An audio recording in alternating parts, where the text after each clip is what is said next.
הספר שוכב פתוח בכל הפרוזדורים, בכל נבי המדבר, בכל החלומות, מעבר לכל פינה, מאחורי כל דיונה. גם בחלום זה עליך להוסיף שורה. מקומך הוא בין מה שכבר נכתב למה שלא נכתב, במרחב הריק הלבן. בחלום זה סטלין חייך וגם היידגר. בחלום זה מקקים נמלטו מתוך הספר, אבל זה היה חייב להיכתב בו, על אף החיוכים.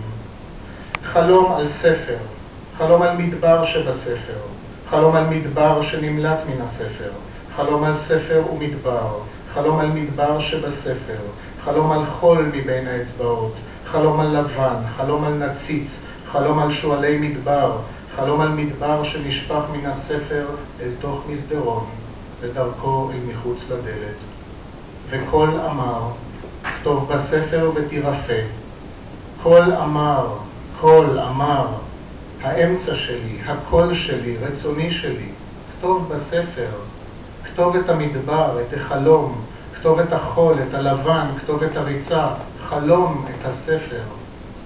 חלום על סטלין, חלום על צלן, חלום על הורים, חלום על בתים. בבית הראשון צלן מסתתר בתוך ארון, וסטלין הולם במגפיו הגדולים ורוקע על רצפת העץ. בבית השני צלן בורח מהחלון האחורי, וסטלין צורח ותולש בשפמו.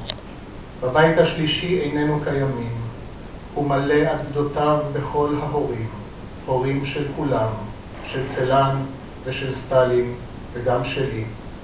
בבית הרביעי יש עיר שכולה איי חורבות, מעליה ניצב ירח, הוא לבן, הוא מלא, על פניו ג'בלאות ובדיות, חול ניגר ממנו.